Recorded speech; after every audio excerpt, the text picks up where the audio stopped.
Hey, it's Sandy here. Welcome back to my channel. Today I have some embossing folder magic to share with you. We're going to be creating these beautiful cards using Simon Says Stamps 3D embossing folders and Distress Oxide inks, which just happened to be on sale this weekend at Simon Says Stamps. I have a link underneath this video for you over there. We're going to use a bunch of Distress Oxides, we're going to play with embossing folders, and we're going to do some heat embossing. In my last embossing folder video, we did a bunch of cards with watercoloring. Today we're going to use Distress Oxide sprays, much faster and much easier to use. And we're going to make all of these different blended backgrounds using all these colors. So the colors I've picked are Picked Raspberry, Wilted Violet, Mermaid Lagoon, Broken China, Cracked Pistachio, Worn Lipstick, Mustard Seed, Candied Apple, and Mowed Lawn. I'm working on watercolor paper that I've cut to 4 1/4 by 5 1/2, and as you can see, I have a spritzer full of water, and the first thing I'm going to do is soak the paper. Then I'm coming in with Distressed Oxide sprays, and I started with Mermaid Lagoon and then Wilted Violet. We've moved on to Picked Raspberry. I have a little bit of Worn Lipstick going on there, a little bit of Candied Apple, and I'm going to sneak in with some Cracked Pistachio, come back with the Mustard Seed, and I'm going to finish that little corner again with the Candied Apple. Now the nice part about the Distressed Oxide sprays is they're opaque, so if you don't like one of the colors or you spray too much, just spray over it, it'll cover it. You can always go over it with another color and get back to what you liked, and you don't have to worry about getting those big brown blotches like you do with watercolors. So this is very forgiving and it's very easy. So cut yourself lots of paper because you're going to want to play with this all afternoon. So here I have a little bit of blue and green going on with just a splatter of yellow.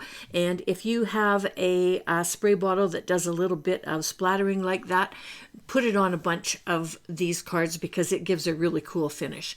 So here's the first batch that I finished using these colors. And as you can see, depending on where you want to put them or how much of each color you want to use, you get a really nice variation in the colors. And you don't want little white spots like I'm just pointing out there. They don't go very well, but hopefully one of our embossed images will cover it up. Okay, next we're going to emboss our panel, and I'm going to start with the Magnificent Mums embossing folder from Simon Says Stamps. And what I'm feeling there is I'm looking for the indented side of the embossing folder. You want that to be on the colored side of your cardstock so that when you run it through, you have all these highlights. And I'm just pointing out that you are going to get a transfer of ink onto your embossing folder. So make sure when you're finished with this technique that you give it a good wash. Okay, so I am liberally rubbing it all over with my anti-static, and then I'm going to take my Versamark ink pad and as flat as possible, I'm going to run it over half of the card, okay, trying to get the ink onto all of the embossed or raised portion of the design. Covering it with white embossing powder, using a little paintbrush just in case I get some spots where I got a little bit too much. Hit the background. Maybe your paper's not quite dry and it's picking it up. Just cleaning it up a little bit. I don't clean it up a whole lot. I don't want them perfect. I like them when they're not perfect. Okay, so then the next thing you're going to do is you're going to heat set this. And I prefer to do half of a panel at a time. I find it's much easier. I don't have to worry about smearing any of the embossing powder or the ink on the other side while I'm holding on to it to heat emboss it. And it only takes a minute to do both sides anyway. So you want to get your heat tool nice and warm and make sure that all of that embossing powder becomes shiny. Okay, we're just about there. And then we're going to repeat. We're going to start with the anti-static brush. We're going to brush over the entire surface that we're going to work on. Hold the panel flat and then pull your Versamark ink pad over the raised areas. Okay, come back in with that white embossing powder. Shake off the excess. And then use your paintbrush. You got a big spot there beside that leaf. And another one up in here. You'll find this transfers a lot if you've got a pattern that has a lot of empty background space. You're going to get this type of thing going on. And that's why I prefer to find embossing folders that have a design kind of all over them. It really cuts down on this background bleed. Anyway, it doesn't take much. Just be gentle with your paintbrush and pop it off back into your bin. And then you're going to heat set this again, ensuring that you get all of that embossing powder heated up so it sticks to the paper and it turns that bright white, which is so pretty with these backgrounds. Okay, I got a little spot down here that didn't get anything, so I'm going to get in there and rub it again, and I missed the tip on that leaf. There's also a pen, so if you find that you're missing little tiny spots, there is a Versamark pen that you can use. I forgot to get mine out.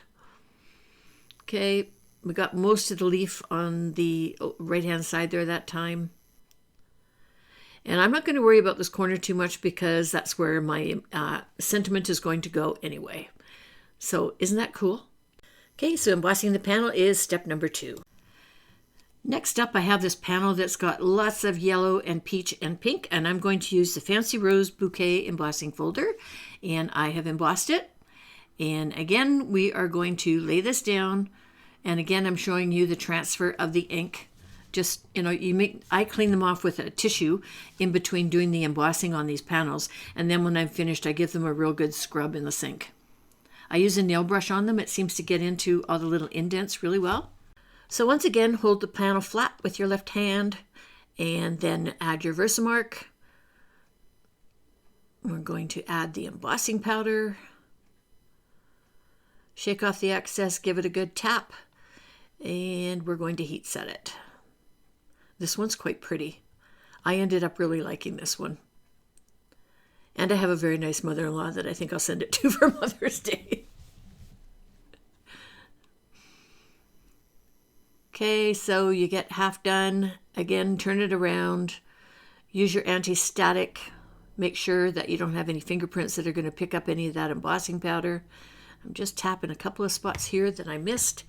And then adding the Versamark to the bottom half. There's not very much embossing on the bottom part. It kind of goes down to a tip in the center. And that's why I'm not going all over it, because I'm trying to save that background from getting all kinds of ink on it. Okay, and then just again, tapping that off. I'm going to bring the paintbrush in because I've got a little bit in between the leaves here in the background that I really don't want to heat emboss. And then we're going to heat set it.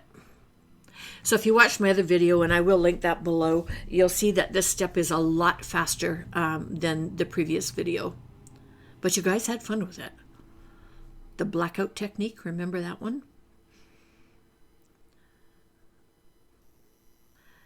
Okay, got that little leaf at the very bottom and a whole bunch of the background, so I'm just kind of getting that extra stuff out of the way and then heat setting this. So fast and easy, and you want to go through, pick out a whole bunch of embossing folders and just do a variety of these. It's really fun.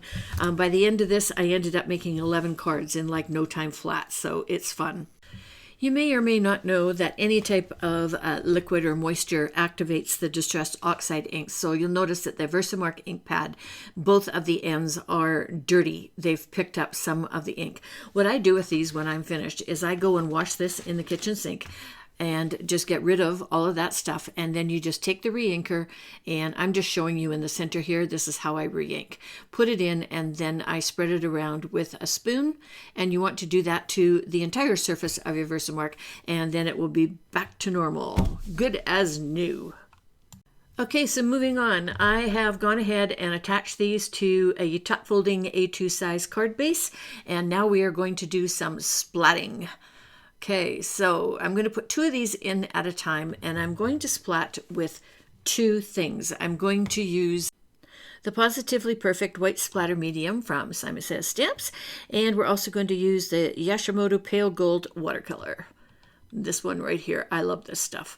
Okay, so a tip on the Positively Perfect White Splatter Medium. It's not going to stay white. It's going to pick up whatever Distress Oxide ink it hits, and it's going to change color, but it's going to leave some very, very, very cool splotches on your card. And what you just saw me do there is showing you that every time you open up the Positively Perfect White Splatter Medium, you need to stir it because the pigment goes to the bottom of the container, and you don't want to shake that container because then all the paint sticks to the lid. When you take the lid off, you have a nice mess. Okay, so we're going to splatter a whole bunch of white, and then we're going to splatter a whole bunch of gold.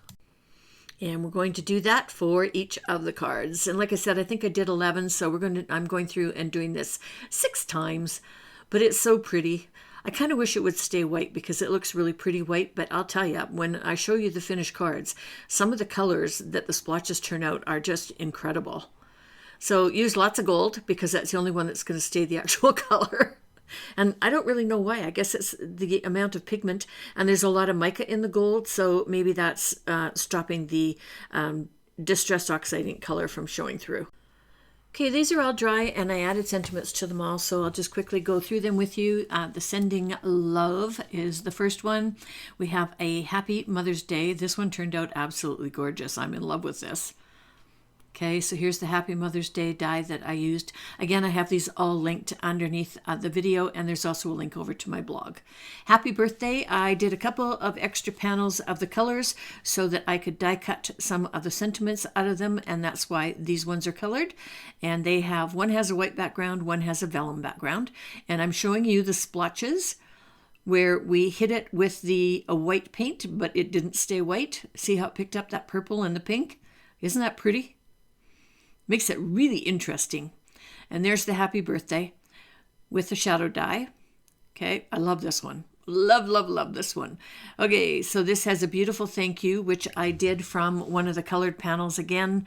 And then the next one is also thank you. And this was a boo-boo. This one I reversed accidentally backwards. And so I white embossed the entire panel. This is a little hello, just tucked into the bottom right corner of that one. Here we have a couple of Christmas ones. So Merry Christmas. These are beautiful. I like these.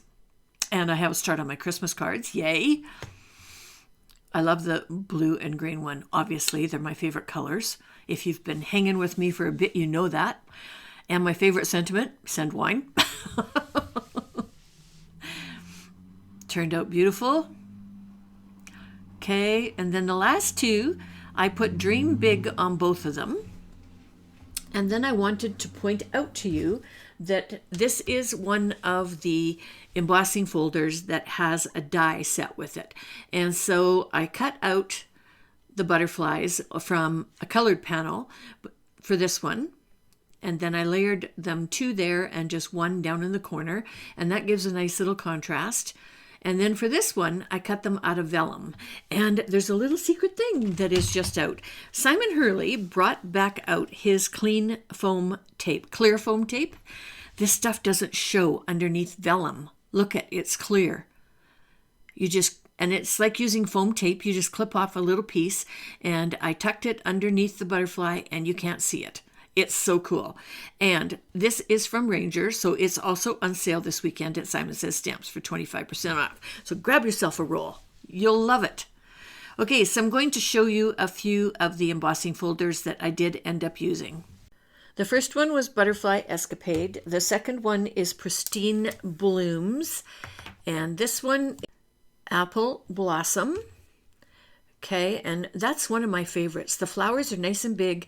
The design goes over the entire embossing folder, so it's really easy to emboss without getting a whole bunch of white in the background.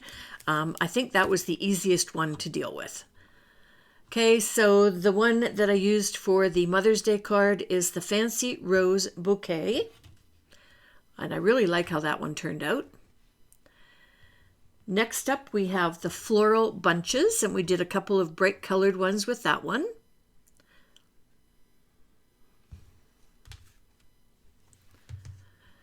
The Christmas cards were done with the Leafy Double Garland. And here's the 2 Christmas cards. And then finally, we have the magnificent mums. Those beautiful big mums. They create gorgeous cards, even when you do it backwards. 3 of them. And this one is Pristine Blooms, and this actually turned out really pretty as well. And then finally back to the first one, which was our Butterfly Escapade. And there you go. There's my 11 cards made with the embossing folder magic technique. I hope you enjoyed today's video. If you did, please consider giving me a thumbs up and sharing it with your friends. Everything I've used today is listed underneath the video. There's also a link over to my blog where you will get a full list along with details. And until next time, toodles. Oh, and here's a couple of videos I thought you might like.